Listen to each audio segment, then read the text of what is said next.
празен оптимизам, ај утре ќе биде подобро, ќе се реши само од себе. Работите не се решаваат сами од себе, најчесто се решаваат кога решаваме да действуваме. Ана, како си? Па прилично добро денеска. Времево, кога доаѓав навака, гледам небово сино, сонце има, иако имаше некои предвидувања дека ќе застудува и така. Така што кога е сончево и мене ми е многу убаво. Да. Баш ни е мило што имаме можност да разговараме со тебе денеска.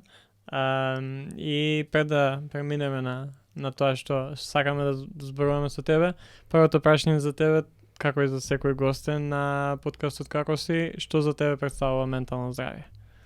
За мене лично да функционирам добро, да се чувствувам добро на секој план. Не само да сум физички во добра кондиција, туку и емоционално и психолошки, значи секако да функционирам добро и тоа значи дека и моето ментално здравје е во добра кондиција, кога сум јас окей и кога можам да вложувам во интеракциите со другите и сето тоа да биде окей. И тие што се околу мене и со мене да се чувствуваат добро. Да, првото дека работиш со луѓе секојдневно и тоа е дел од твоето секојдневие. Да, знаеш, ете, во мојата професија се очекува од оваа страна да си речем си секогаш фит, добро да се чувствуваш, за да можеш на другата страна, нели, да ја дадеш тоа што ја треба. Во разговорот, ама и психолозите се живи луѓе и некогаш и ние знаеме да не се чувствуваме окей и да бидеме тажни, да не биде тешко и слично, меѓутоа, нели, тогаш што обидуваме да не влегуваме во интеракција. Значи, кога влегуваме во интеракција со некого, треба навистина, професионално да зборувам, треба навистина да сме во добра кондиција ние, за да имаме што да вложиме во таа интеракција со другиот. Да, веќе не можеш да му дадеш на некој ако ти немаш. Така немаш ништо да му дадеш, а не па и тоа што би му го дал нема да биде ни ефективно ни корисно за таа личност. Да, затоа многу е важно без оглед која професија си, прво како човек да се вложува во сопственото ментално здравје и во сопствената психолошка добра состојба. Значи, важно е стварно да се чувствуваме добро и да работиме на тоа да се чувствуваме добро, затоа што, како што кажав и на почетокот, така можеме да бидеме добри за тие околу нас. Да. Тоа е интересно, бидејќи најчесто, јас знам за мене лично, најчесто секогаш приоритет ставам на другите и на тоа што, например, ако некој очекува нешто од мене, ќе се вложам повеќе од ако е само за мене. Ама во последно време нешто што имам сватено е дека ја не можам на тој другиот да му го дадам тоа нешто, ако јас самиот на себе не се вложам за мене да ми биде убаво, дали тоа ќе биде физички, дали тоа ќе биде ментално, дали тоа ќе биде нешто кое што, не знам, треба да го направам за мене и не е интуитивно, бидејќи можеби малце ќе звучи себично, да се грижам сам за себе, ама кога ќе сме како што треба, можеме повеќе да им дадеме и на нив. Да, тоа воопшто не е себичност, значи тоа е многу здрав став дека едноставно треба да си дадам на себе тоа што ми треба, време, ресурси, капацитети, што и да е. Така што, нели, себично би било ако јас тоа го правам на сметка на туѓо добро состојба, ама вложувањето во сопственото ментално здравје и секој има право да се чувствува добро и треба да се чувствува добро, не е себичност, тоа е навистина важно. И она што го кажа, да, знаеш, например, еве во мојата професија, како професор на универзитет, нели, кога имаш предавања, ти сега, што и да ти се случува во животот, мораш да го оставиш пред таа врата, пред да влезеш во амфитеатар или во предавална и да го одработиш најдобро што можеш и што знаеш и што умееш, тоа зашто си повикан да го направиш, значи да го одржиш предавањето. И тука ти треба многу концентрација, ти треба прилично, како да кажам, голема одговорност. Знаеш, едноставно не можеш да си оставиш простор за големи грешки. И заради тоа, да, во тие моменти треба максимално да си фокусиран и тоа што и да ти се случува приватно, треба да го оставиш пред врата додека си таму, за да не интерферира со тоа што го работиш, да не ти одвлекува внимание и концентрација. И тоа не е секогаш едноставно. И не е само типично за мојата професија, туку за многу други професии, каде некој друг зависи од тебе директно или индиректно. Така што, затоа велам, тоа е навистина голема одговорност и не секогаш е лесно да се направи, не сме роботи програмирани, па секогаш да функционираш супер. Некогаш и после предавањето знаеш дека супер си сработил и она се гордеш сам со себе, некогаш се викаш, леле, што направи? Што направи? Значи, не дека си сгрешил, ти си го сработил пак како што треба, ама некако, знаеш, као не си задоволен од себе, од изведбата, знаеш дека можев ова подобро да го објаснам или можеше да го направам да биде поинтересно. Меѓутоа, пак ќе речам, сите сме така, само живи луѓе со предности, со мани. Не можеш секогаш да функционираш со 100% перформанс, онака, максимално. Но и тоа е окей. Да, јас се сеќавам кога најчесто тоа после испит го имам правено, кај што ќе одам на испит, ќе завршам и после тоа нели сите проверуваме дали сум напишал. Ја никогаш бидејќи знам дека ако почнам да барам прашање и одговор, знам дека сам ќе бидам у својата глава и нема да можам после цел ден да функционирам, па ова требаше вака. И затоа не проверувам, ќе дознам после кога ќе имаме оценки. Да, поените. Види, различни тактики се. Некој, например, сака веднаш да провери, да знае од прилика на што е и што може да очекува, за да нема некои големи изненадувања, големи осцилации во тоа што јас очекувам дека ќе добијам како некаков исход, поени, оценка или што и да е, а што всушност ќе добијам и заради тоа сакаат да проверат. Некој едноставно си вели што направив, еве како ти што кажуваш, не можам да го вратам сега времето назад, да коригирам, што и да сум напишал, тоа е тоа веќе. И едноставно не сакам да мислам. Така што едното и другото е функционална стратегија, ако ти помага да останеш, нели, онака, смирен, да не паничиш, да не се туфкаш цело време, леле сега што напишав, што ќе биде, ќе паднам ли, ќе положам ли. Таа неизвестност се стои тука. Некогаш кога не сме сигурни дали сме го напишале вистинскиот одговор, дали сме можеле подобро да напишеме. Ќе се прашуваме таква нешто, ама не, мислам, види, одговорот треба да е точен, се зависи и тестот каков е. Може да, секогаш може и подобро, но не треба да се разочаруваме дури да паднеме, не успееме. И тоа е дел од студирањето, и тоа е дел од процесот на учење сега. Не помина, следниот пат ќе научам повеќе, ќе биде многу подобро и оценката ќе биде многу повисока. Така што битно е да не паничиме и да не се разочаруваме на страшно. Делот од животот и од процесот на созревање и развивање и учење се и падови, неуспеси. Не секогаш развојот нагорна линија, кај што одиш само напред. Некогаш малку ќе стагнираш, некогаш малку можеби ќе доживеш неуспех, ќе се соочиш со криза, ама многу е битно како го надминуваме тоа, како се справуваме со сето тоа. Да, и многу е важно да се познаваме самите себе, да знаеме што ни одговара нам, да знаеме дека мене тоа ми одговара, на некој не може така, некој ќе го јаде цел ден ако не провери. Да, и ако не се знаеме самите себе, не знаеме ни како да живееме на некој начин, како да се справуваме со тие предизвици, падови и подеми. Затоа ти реков, значи, кај тебе тоа функционирало, кај некој друг функционира веднаш да провери, да види што направил, па да се смири, да не го мисли веќе. Така што, пак ќе речам, тоа што ни помага да сме функционални и функционира кај нас, во ред да го правиме. При тоа да не се разбира, не наштетуваме на околината, тие што се околу нас. Што тебе највеќе ти помага да останеш фит? Дали ментално фит, нели, дека почнеме со таа терминологија, па да продолжим. Дали пред предавање, дали после, што тебе највеќе ти помага да бидеш секојаш, мислам не секојаш, ама да се одржуваш ментално. Така. Види, да го правам тоа што ме прави среќна, во смисла Имам среќа што многу ја сакам мојата професија, значи баш е среќа нели да и го работиш тоа што си го студирал и да се пронајдеш во тоа што го работиш. Многу е важно. Јас ја имам таа среќа да го работам тоа што навистина ми лежи, каде си имам пронајдено себе си и кога го работиш тоа што го сакаш и полесно ти оди. No. И не го доживуваш како голем терет, како фрустрација, иако, како што реков, не секогаш си на 100% ефикасност, ама кога си се чувствуваш комотно таму кај што си на работното место, тоа е многу важен предуслов за да дента функционираш како што треба.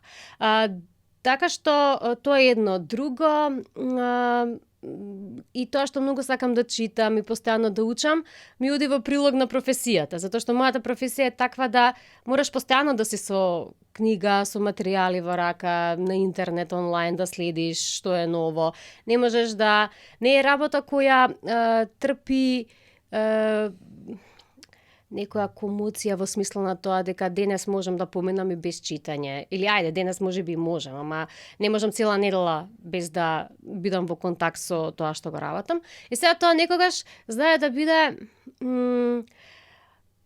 како да кажам, не е тоа терет, ама например да ти го земе целото време и немаш време за нешто друго. Например, сакам да прочитам и белетристика и некој така лесен роман или да читам нешто друго што не е врзано со тоа што го предавам.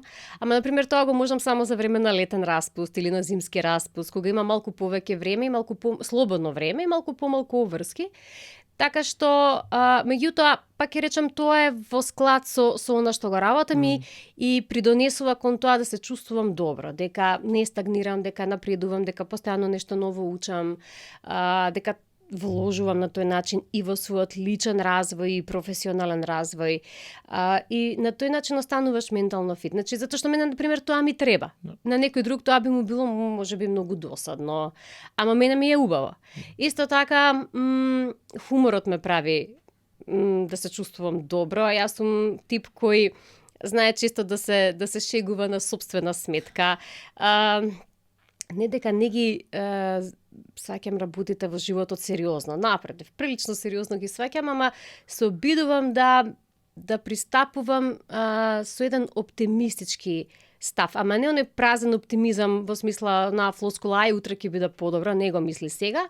Оти така, ако оставиш, може и нема да биде подобре, значи треба да си сепак проактивен, значи да се соочиш што и да ти сервира животот на маса, дента или во периодот, да се обидеш да извлечеш максимум од сето тоа, да видиш што може да извлечеш позитивно, што можеш да извлечеш како поука, што можеш да научиш од тоа што ти го сервирал, колку е да е невкусно или не изгледа убаво на прв поглед. Така што ете, тоа е мојот приод кон животот, да се обидам да најдам нешто позитивно. Не е тоа секогаш едноставно.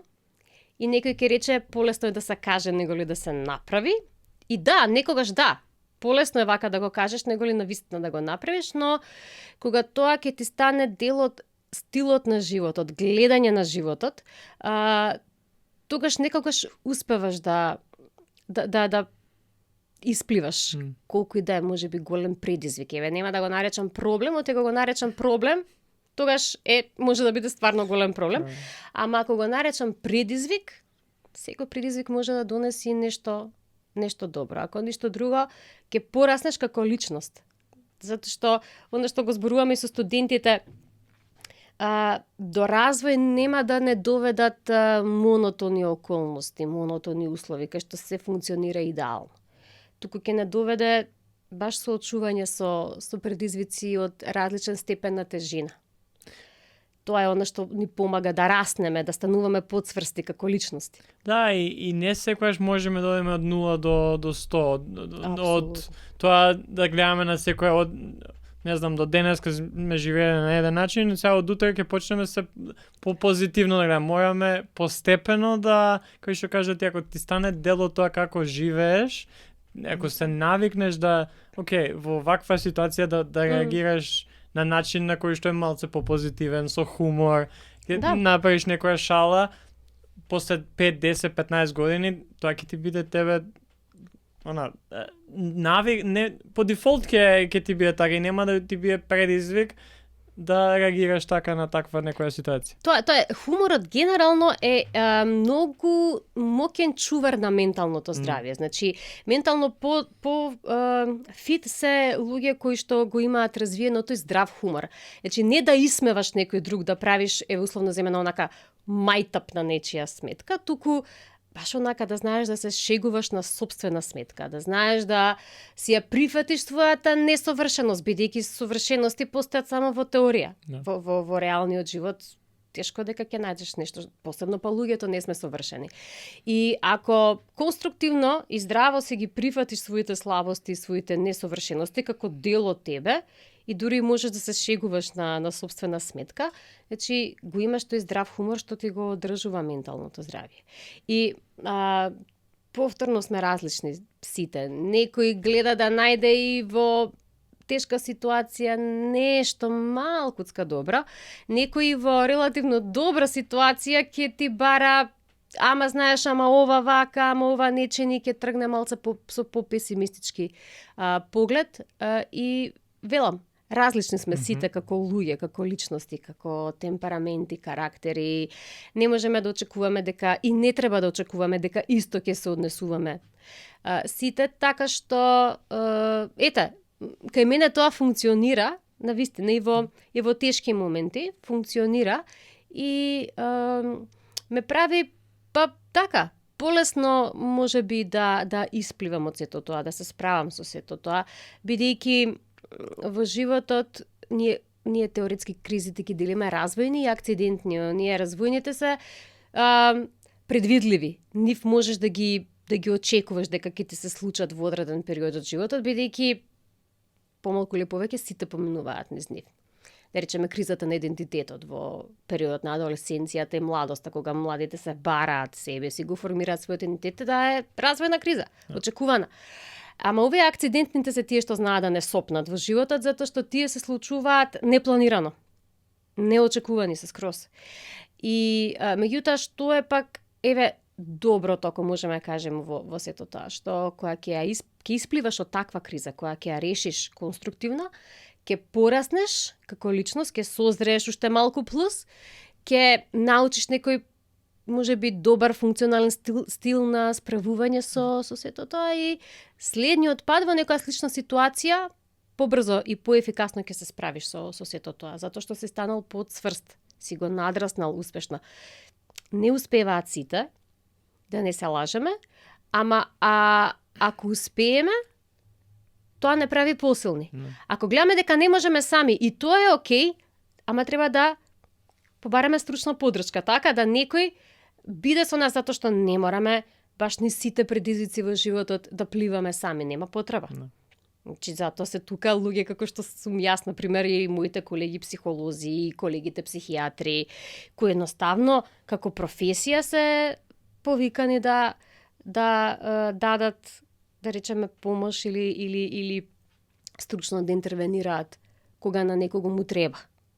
Значи, нема потреба да пливаме скроз сами во животот и да се бориме сами со сите предизвици, затоа што постои тој еден мит, ако побарам таква помош, ако кажам дека ми е тешко, јас сум слаб. Напротив, и така како голема храброст е потребна да си признаш прво сам на себе.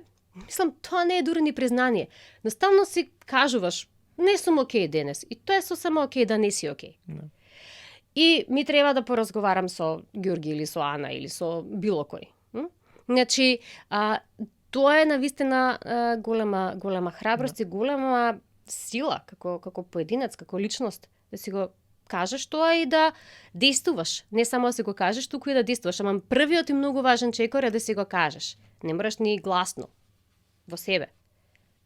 Веќе најчесто бегаме од тоа, бегаме да си не сите, ама најчесто ни се случува тоа да баш како што кажа ти, размислуваме дека окей, ако сега си признавам сам на себе дека не можам да се справам со тоа, не знам што да правам после тоа. Ама кога ќе си го кажеме тоа, мислам дека тоа и ти го кажа тој, вистинската сила доаѓа од таму. Да, значи, затоа што јас тоа многу пати до сега го имам кажано. Ако ме боли зап, ќе го толерирам можеби ден, два, три, ама таа болка нема само од себе да помине. И во еден момент ќе станам свесна дека мене ми треба стручна помош. Каква е таа стручна помош? Па ми треба стоматолог. И ќе отидам да побарам помош за да си го решам проблемот. Исто и со менталното здравје. Само што нема да одам на стоматолог, ќе одам на психолог или на психијатар. Сосема е исто, скроз е окей. Затоа што ни треба и лекар за душата некогаш. Не само за телото. Од тука воопшто не би требало да биде проблем да побарам таков тип на поддршка ако ми е потребно. Значи, воопшто не ме, како што не ме прави послаба тоа што ме боли забот, така не ме прави послаба и тоа што сум отишла на психолог да разговарам. Затоа што, всушност, напротив, ми покажува дека сум свесна и дека сакам да работам на себе и да излезам од таа состојба или од тоа чувство во кое што моментално се наоѓам. Не значи дека тоа е нешто трајно или дека е нерешливо. Ама треба да преземам нешто, да не седам пасивно, она што го кажав преска, празен оптимизам, ај утре ќе биде подобро, ќе се реши само од себе. Работите не се решаваат сами од себе, најчесто се решаваат кога решаваме да действуваме и да промениме нешто. Тогаш почнуваат да се решаваат, кога активно работиме или проактивно пристапуваме во целиот тој процес за да се решат. Рече дека една од работите кои што тебе ти помага да останеш фит, бидејќи го работиш во тоа што уживаш, во тоа што се пронаоѓаш и го чувствуваш како повик. Од каде доаѓа таа привлечност кон психологијата како поле? Да, јас кога бев во средно, прво сакав да студирам медицина. И да отидев на медицински факултет, сигурно дека ќе се насочев понатаму или во неврологија или во психијатрија. Не ме влечеше ништо друго, освен нешто од тие две. Меѓутоа, мајка ми рече, немој медицина, тие е медицинско лице, значи од прва рака знае, немој вели медицина, прилично е тежок повик, прилично е стресен повик. Ајде вели пробај нешто блиску можеби до тоа од делче од медицината што те влече, а да не е медицина. И прв следен избор беше психологија и навистина не сгрешив. Можеби ќе сгрешев да изберев медицина, не знам како ќе се справев со сите тие таму предизвици, заради спецификата на самата професија, бидејќи мене навистина ми лежи да зборувам, да предавам, да застанам пред голема група, мала група, не ми е проблем да зборувам со часови до вечер. Не ми е проблем. Едноставно тоа ми лежи, тоа сакам да го правам. И се пронедов себе си уште на првите предавања. Знаев дека тоа е тоа, дека сум на вистинско место, дека таа професија на вистина ми лежи и се гледав себе си како универзитетски професор. Тоа е неколку пати на студентите им го имам кажано. Значи, академската година почнува на 1 октомври. И уште се сеќавам на тој 1 октомври, јас кога почнав да студирам 96-та, секогаш традиционално професорите од институтот се представуваат на новата генерација студенти, ги поздравуваат, кажуваат кој што предава. И додека ги слушав, седејќи во прв ред седев во амфитеатарот, додека ги слушав, си помислив само еден ден јас ке стојам од другата страна меѓу вас. И тој ден навистина се случи, дојде. Но знаеш, кога имаш визија, имаш цел, знаеш кон што стремиш и имаш начини, патишта како да стигнеш до таа цел, нели, да ги положам испитите, да се обидам да бидам најдобра што можам да бидам, да си асертивен, значи да успееш во животот со сопствено знаење, со сопствените капацитети, без некој да те лансира, да ти го отвара патот, него сам да си го трасираш и сам да го изодиш, тогаш си многу посигурен во себе, си многу поцврст, знаеш на кај одиш и знаеш зошто го правиш сето тоа. И ете, јас некако се фокусирав од сам старт, се насочив и се поклопија, некогаш, знаеш, треба да се поклопат и коцките, што би се рекло, да се отвори место. Денес многу потешко се влегува на универзитет. Генерално потешко е да се вработиш во тие води. Во тоа време, не дека беше лесно, напротив. Ама пак некако функционираше во смисла како кој заминува во пензија, по автоматизам се распишува конкурс, легуваат нови луѓе и од тој аспект беше полесно да се влезе. И јас ги изодов сите тие фази, да речеме, на тој професионален раст и развој.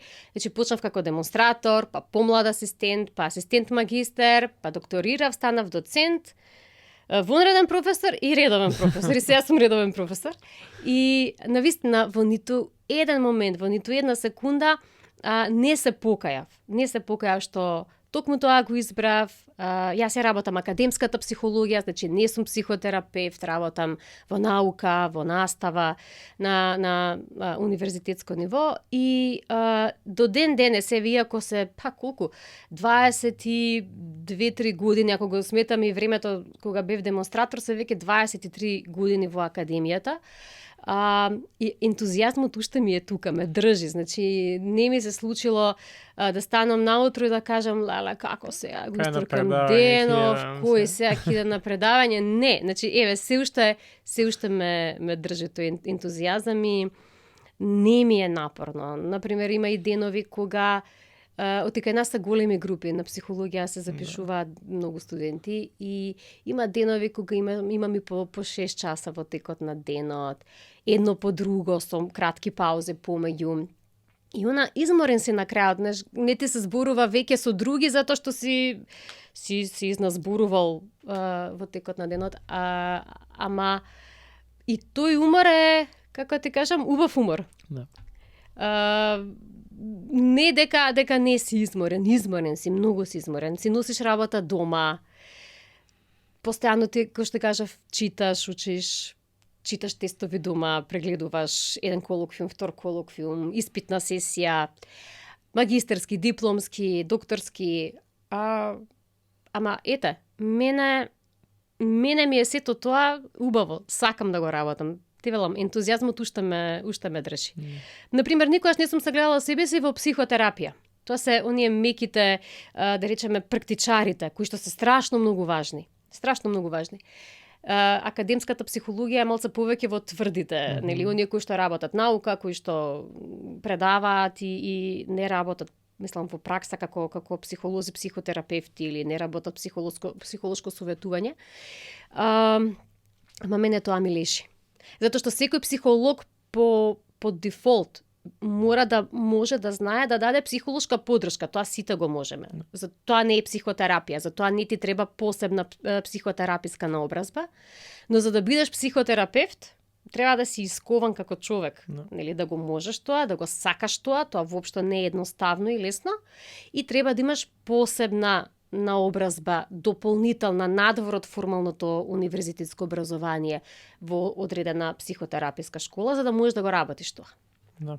Рече дека интересот за психологијата е голем. Да. Колкава е разликата од кога ти почнуваше, тие некои први студентски години, тој интересот тогаш и сега? И како некој кој што веќе преку 20 години е и во академската фела, како го имаш гледано целиот тој процес на интерес за студирање психологија? Да, види, јас и мојата генерација беше голема. Сега точно не се сеќам колкава бројка бевме, ама знам дека полн беше амфитеатарот. Значи, бевме голема генерација.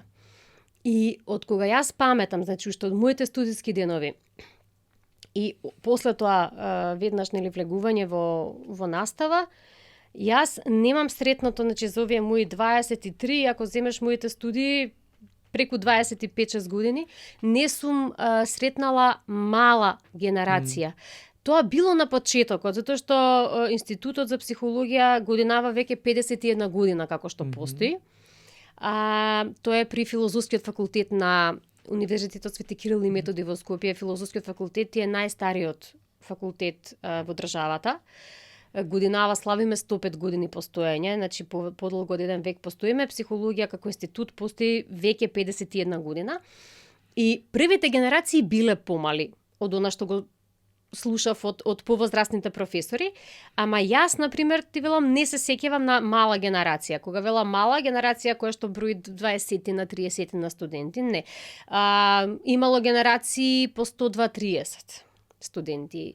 Имало генерации по 80-90. Од минатата година веќе гледаме да ние сме само 10 на професори, точно 10 во моментов на институт, и прилично е напорно да работиш со над 100 студенти, прво просторно немаш каде да ги сместиш. Друго, кај нас на психологија, ние како институт сме единствените каде нема вонредно студирање, значи сите ти се редовни студенти. Тоа автоматски значи дека сите доаѓаат на настава. И заради тоа се големи групите и преполни амфитеатрите. Значи, интересот е константно многу висок, многу голем и во периодите кога се поднесуваат документи, обично секогаш има 2 пати до 3 пати повеќе пријави, апликации од она што може да се прими. Ние предпоследнава година и оваа година 60 запишуваме вкупно. Така што таа бројка е нели сега во однос на оние 80 или 100 или 120-30 како што било релативно нели намалена, ама пак е поголема од она што да речеме како стартувал институтот на самиот почеток и конкуренцијата е многу силна. Значи, кај нас можам многу реално да ти кажам дека доаѓаат на вистина најдобрите од средно училиште, скроз одлични. Кога ти имаш 2 пати, 3 пати повеќе апликации, ти имаш можности да ги избереш најдобрите. Значи, ги рангира системот, не ги рангираме ние, тоа се компјутерски оди, ги рангира оние кои што се на вистина, барем со тие оценки од средно училиште, најдобри. Што стартуваат, и тоа е така со децении наназад. И очекувам дека така и ќе продолжи со оглед на тоа какви се трендовите и состојбите не само локално кај нас, туку и регионално и на светско ниво. Се повеќе се рушат тие митови, она што го зборев преска, дека ако одиш на психолог, нешто ти фали, нешто не е окей со тебе. Младиве генерации се повеќе се отвараат да побараат таква стручна поддршка, значи се посвесни дека може би им треба, или едноставно не мора да е некој длабок сериозен проблем. Гледам дека не сум функционална и сакам да поразговарам со некого, чисто да се консултирам. Дали сум може би на вистинскиот пат, или нешто правам погрешно, или нешто треба правам поинаку и така натаму.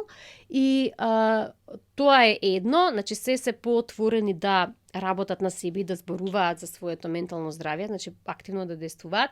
Од друга страна, за жал, и трендовите светски, ако ги погледнеш со менталното здравје, не ни се баш сјајни и не се многу ветувачки, затоа што се случува зголемување на процентите на присуство на анксиозно-депресивни состојби, панични напади и така натаму, значи такви некои не баш убави состојби со менталното здравје. На се пониска возраст, значи кај младите, кај адолесцентите, и сите овие индикатори всушност покажуваат дека психолози не само што се потребни, него допрва ќе бидат потребни и во иднина. Од тука тоа се, нели, зашто ти викам дека мислам не ни очекувам дека интересот за психологија во догледна иднина ќе се намали, ќе спласне. Значи напротив, ќе продолжи понатаму, бидејќи навистина има реална потреба. И нашите студенти се многу добро препознани и прифатени надвор, затоа што имаме доста голем број кој по завршување на студиите заминува надвор и добро се снаоѓа мислам, надвор како психолог зборувам за постдипломски студии, значи одат на втор циклус надвор и тоа на сериозно силни европски универзитети.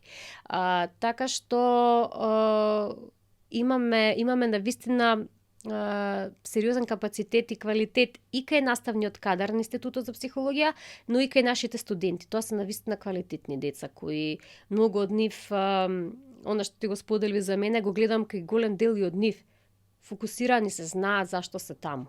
Сакаат да го прават. Тоа е специфична професија, не ја може секој. Треба стварно да ти лежи, не е само седни научи. Да, важно е, без добра теоретска подкованост ти не можеш да бидеш добар практичар. Ама психологијата како професија бара нешто повеќе од тоа само теоретско знаење, затоа што после дипломирањето ти во пракса влегуваш во интеракција со живи луѓе. Тоа е една пластична материја која се менува, која има емоции, има чувства, има своји потреби, своји желби, начини на размислување, сите сме различни и тоа бара многу пати прилично голема умешност и способност да се прилагодуваш. Нема во психологијата некој универзален рецепт. Примени го, сега ќе функционира кај Ѓорги, кај Ана. Не. Кај Ана може би ќе функционира, кај Ѓорги нема, или обратно, или нема да функционира ни ваму ни таму. Мораш да си флексибилен, да имаш функционално знаење, значи знаење кое што е многу повеќе од она фактографско познавање на теоријата. Не, туку теоретско знаење кое знаеш и умеш да го примениш во пракса, тогаш кога ти треба, на начин на кој што најдобро ќе ти даде резултат. И она што, велам, ме прави да се чувствувам, ти може би затоа тој мој ентузијазам толку долго веќе не спласнува, кога ќе влезам во амфитеатарот, ги гледам така со насмеани лица, озарени се сите, со сјај во очите. Не велам се 100%. No. Има и некои кои што не се толку многу мотивирани. Имаме и такви кои што ќе после првата, втората година ќе се речат, чекај, може и не е за мене. Ама мал е тој број. No. Огромен процент ги гледаш дека знаат зашто се таму и дека сакаат навистина да го работат тоа. И тоа е фактор што плюс те мотивира да го дадеш најдоброто од себе, затоа што навистина заслужуваат да го добијат. Да, ја лично се сеќам, ја студирав политички науки на правниот факултет и се сеќам на првото предавање кај што професорите рекоа како 80-90% од времето овде, ако стварно сака да биде тука, ќе биде супер. Да. И професориве ќе бидат супер, и ние дека бевме мала група и убава дискусија ќе имате и стварно ќе уживате у тоа, ама ќе има и едно 10 до 20% кои што ќе бидат мачење, досадно, ама мора, ако сакате да бидат тука, знаете дека сте на правото место. Да, ама види, знаеш, не може сега ти од 40 предмети да речеме, сите 40 да ти бидат интересни. Мислам, нереално е да очекуваш таква нешто. Или сите професори да ти бидат подеднакво 100% интересни. Че секој професор има свој приод, свој стил на предавање, начин на влегување во интеракција со студентите. Тоа е она наша автентичност. И не е добро да сме сите како под индиго, така? Согласно на тоа и предметите се различни. Имаш теоретски, имаш повеќе применливи дисциплини и практично не може да се очекува дека од А до Ш сите предмети од прва до четврта ќе им бидат интересни на студентите. Прво ни мене не ми биле баш сите интересни, ама затоа тоа што ти е многу интересно, тоа многу полесно го учиш, а она што ти е малку помалку интересно, ти бара малку повеќе концентрација, малку повеќе фокус и ментален напор. Ама се разбира дека можеш и тоа да го научиш, затоа што и тоа е потребно.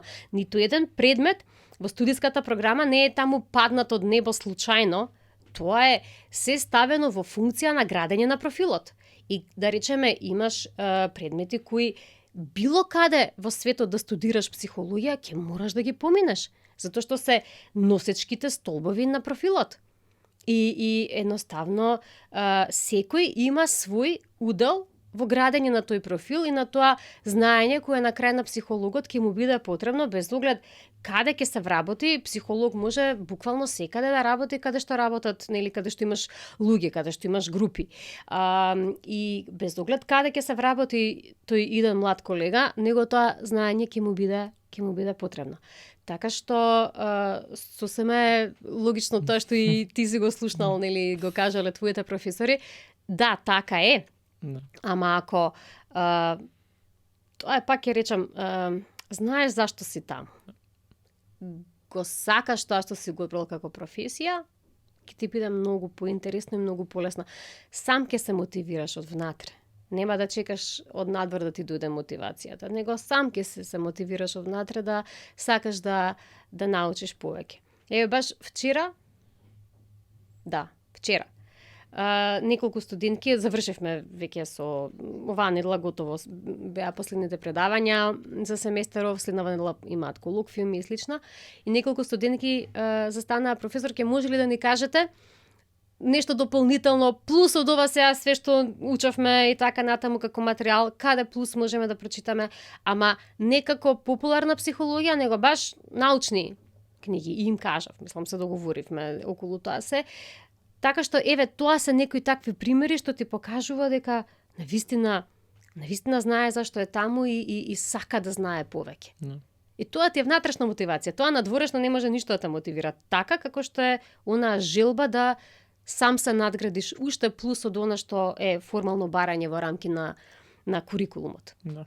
Ја спомна големата потреба од и психолози и луѓе во таа област, и колку само во последно време има повеќе кај младите поголема заинтересираност и познавање и барање помош, ама има и поголем број на потреба од тоа. На што мислиш дека се должи сето тоа? На што мислиш дека поголемиот број на ги спомна преска проценти на луѓе кои што имаат потреба од психолошка помош, дали тоа ќе биде депресија, анксиозност, панични напади. Кои се некои работи кои што според тебе влијаат на сето тоа? Види, ова се сосема нови кохорти денес младиве, кои што се многу различни од она што го знаеме од претходно како генерации кохорти, во смисла на тоа дека потполно различен животен стил и начин на растење имаат. И тука кога го велам ова, мислам на преинтензивната и пречеста присутност на интернетот, значи тие растат во дигитален свет. И тоа неизбежно го насочува начинот на кој функционираат, дел од нив и начинот на кој размислува и како се однесува и се. И сега тука пак, јас многу бегам од генерализации, затоа што не се добри генерализациите, никогаш ти не можеш во една шема да ги ставиш сите. Невозможно е тоа, баш заради индивидуалните разлики меѓу сите нас. Се постат некои универзални работи што им се заеднички на одреден начин на кохортите на новите генерации и ги прават меѓусебно послични и многу поразлични од генерациите пред нив. И токму тоа растење со социјални мрежи во тој дигитален свет кој што е многу интензивно затоа што е секојдневно дел тие од секојдневното функционирање, прави да едноставно некогаш имаш позитивни ефекти од тоа, ама некогаш имаш и негативни. Позитивни е дека, да речеме, многу побрзо доаѓаш до информации. Ако јас сум морала да одам во универзитетска библиотека да учам, да земам книги и така натаму, денеска они не мора да го прават тоа, затоа што на еден клик им се достапни информациите. Ама, ако знаеш како да ги бараш, затоа што на еден клик денес, за жал, ти се достапни еден куп лажни вести, дезинформации, проблематични содржини. И сега, ако ти тоа не можеш да го филтрираш, затоа што, да кажеме, степенот на емоционална и когнитивна зрелост е тој кој што ти е заради возраста, тогаш тоа може да ти направи проблем. И тука доаѓаме до тоа зошто нефилтрираното, недоволно цензурирано растење во тој дигитален свет, кај помалите знае да направи проблем. Затоа што може да, ако премногу рано пристапат на социјалните мрежи, каде имаш се и се што да видиш, а при тоа немаат изградено, немаат достигнато, да кажам, доволна емоционална и когнитивна зрелост која што ќе им послужи како заштита, како филтер, нели? Да, ќе видам, ама колку тоа што ќе го видам, ќе поверувам дека е вистина, ќе дозволам да ме допре емотивно, да ме вознемири, значи дали воопшто ќе пристапам или едноставно ќе го селектирам како штетно, неважно и слично, тоа е она што ја прави разликата. Значи, на одредена возраст ти немаш развиено критичко мислење, например на 9-10 години, 8 години, не можеш да го имаш затоа што тоа е процес, тоа не е нешто што се случува преку ноќ, тоа е врзано со развој на формалните операции, значи на апстрактно мислење треба малце време,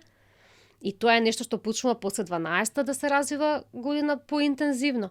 И сега, ако детето многу рано, прерано пристапи на социјалните мрежи, без бекап, развојно кажан бекап, нели, на тие капацитети, да може да селектира, да филтрира што е добро, што е лошо, што треба, што не треба да гледа. Тоа може да има многу поголеми штетни последици по неговото ментално здравје, него ли да има позитивни. Така што воопшто не е сеедно на која возраст пристапуваме. И еве погледни во светот денес веќе се поголем број земји размислуваат, а некои веќе реално тоа како законско решение го воведуваат, да направат нешто со контрола на тој дигитален свет и на тие социјални мрежи, во смисла на која возраст би било дозволено да пристапат ако се малолетни, значи под кои услови тоа да се прави и слично. Знаеме дека Австралија се одважи прва исчекори, она генерално да ја стави границата на 16 години за сите социјални мрежи, не само одредени, значи за сите. И сега чекаме и тие чекаат и ние како свет чекаме да видиме кои ќе бидат ефектите. Да, ако ги прашаш младите, тие секако ќе ти кажат нема потреба од такво нешто, затоа што денес е и нереално да очекуваме дека можеме да ги изолираме од тој дигитален свет. И не е ни добро да ги изолираш, затоа што на тој начин, како да кажам, се обидуваш да го ставиш да расте во контекст кој не е реален за неговото време. No.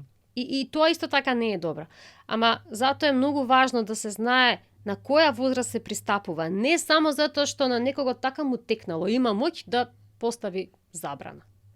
Туку затоа што има реални научни докази, реални развојни процеси, кои што ти не можеш да ги забрзаш на копче, не одат преку ноќ.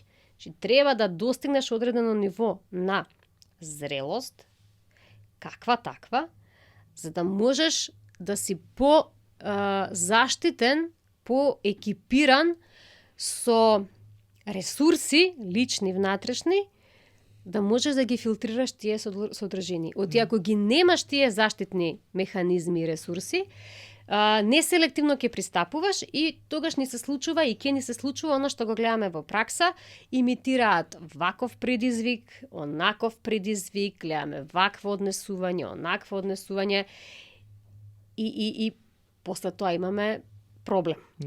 Да, ние баш пред неколку месеци на подкастов посветивме неколку епизоди на книгата Анксиозна генерација од Джонатан Хајт, која што баш во овие проблеми навлегува и дава, нели, он како професионалец во таа некоја сфера и истражувач, го дава и проблемот, ама и решението. Ама мислам дека тоа што ти го каже не е реално. Сега еве јас или ти на своето дете, окей, нема телефони или нема социјални медиуми до 16.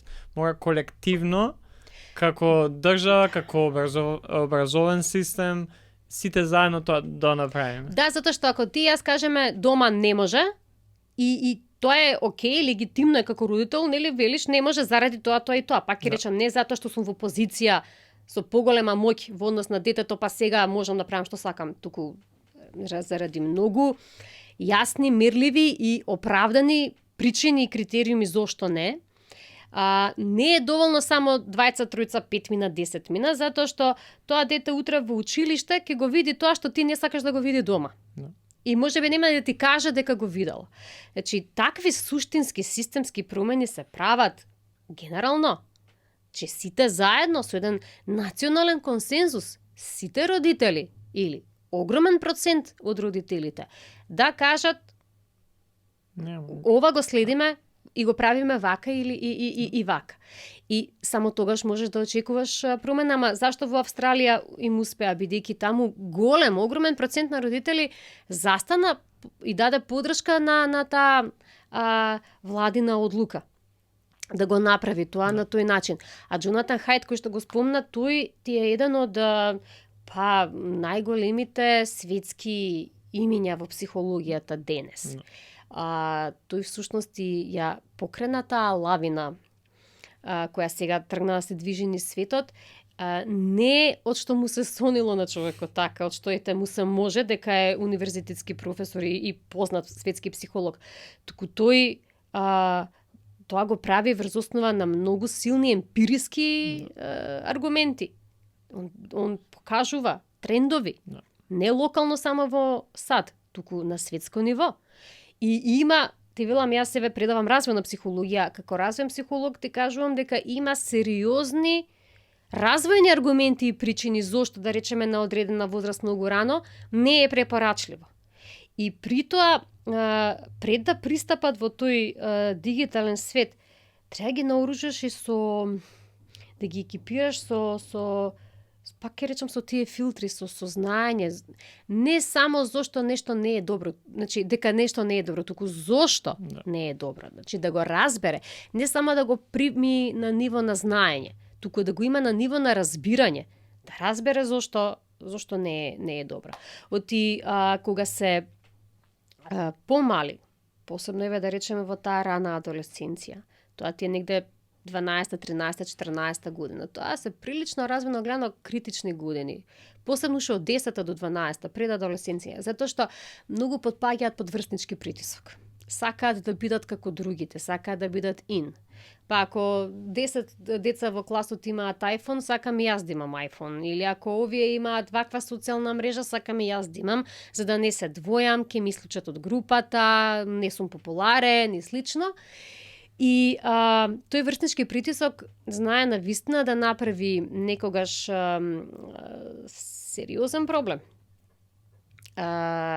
Затоа што е некогаш и посилна желбата да се припаѓа во групата од онаа свесност дека можеби не е се така сјајно што групата го прави.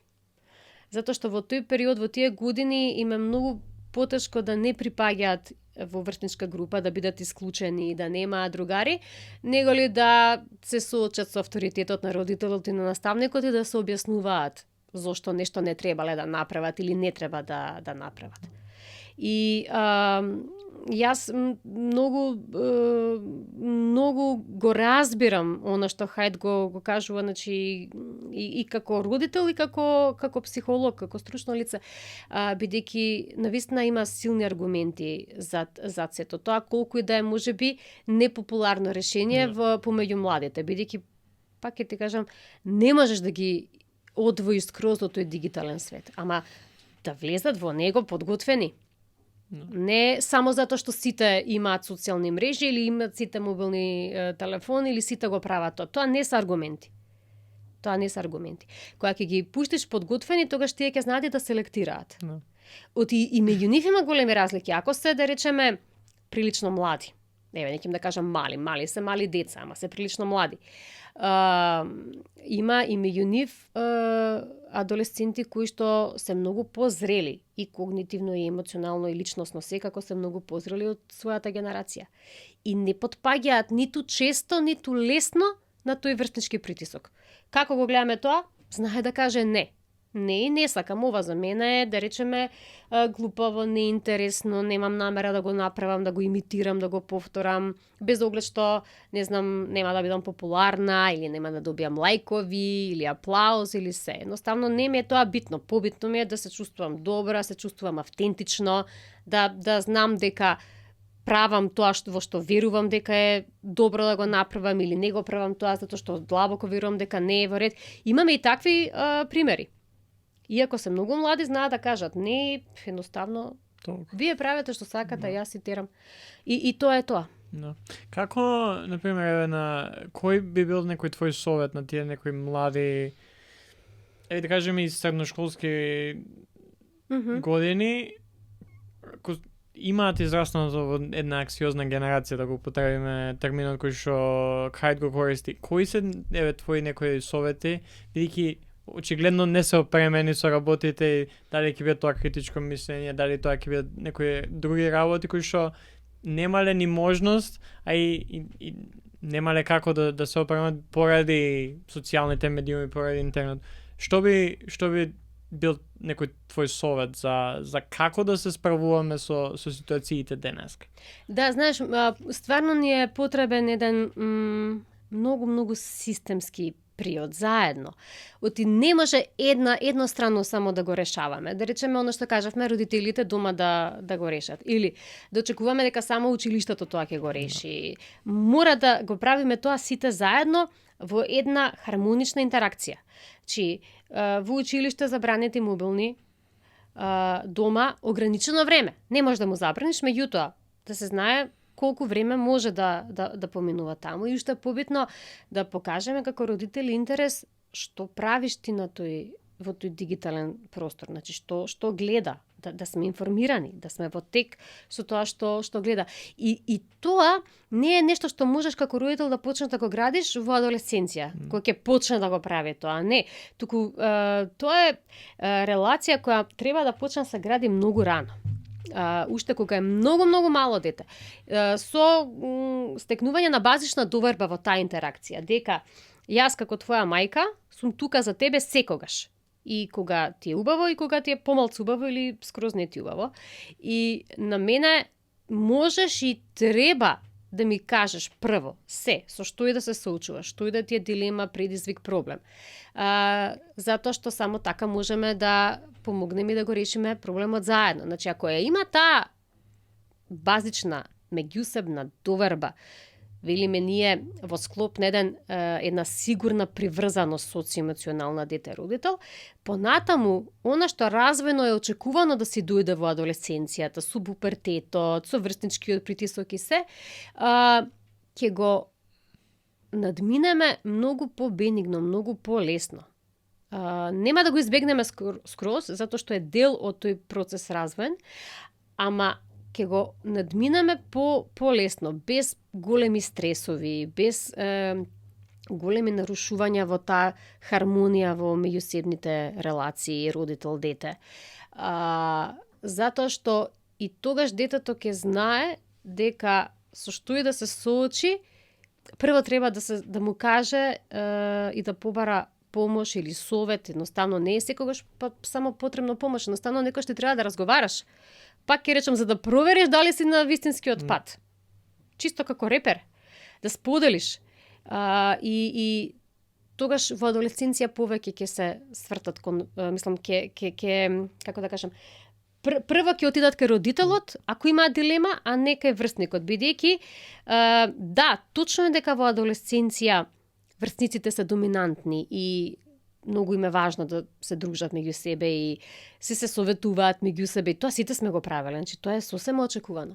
Ама за големите прашања, за големите предизвици, се знае дека одиме кај поискусен. И истражувањата нас ни покажуваат дека без оглед на тоа што врсниците се доминантни како фактор на развој, на социализација во адолесценција, родителите суштински не ја губат важноста. Иако привидно изгледа дека и сега некој можеби да, ама тоа е многу индивидуално каква ни е релацијата. Не можеме да генерализираме. Меѓутоа, остануваат сигурна база. И тоа самите адолесценти го кажуваат во истражувања како учесници, како испитаници.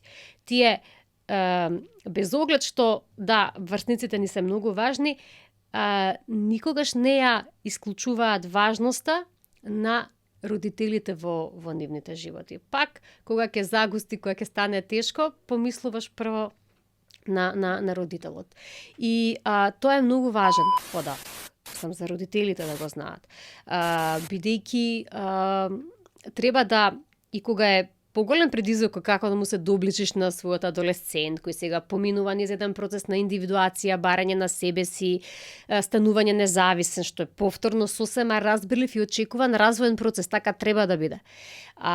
Да сепак вложуваш во таа релација, да како родител да не се обесхрабруваш дека еве го вој сега ништо не ме слуша, своје главе прави што ќе му текне, да вложуваш затоа што таа емоционална врска, ако е силна многу рано во животот и квалитетна и сигурна, таа ќе остане таква и понатаму, и во адолесценција, и тогаш кога рушат авторитет, и тогаш кога се бараат себе си, кога ја градат својата индивидуалност и својот идентитет, пак сигурната база треба да им биде таа дома.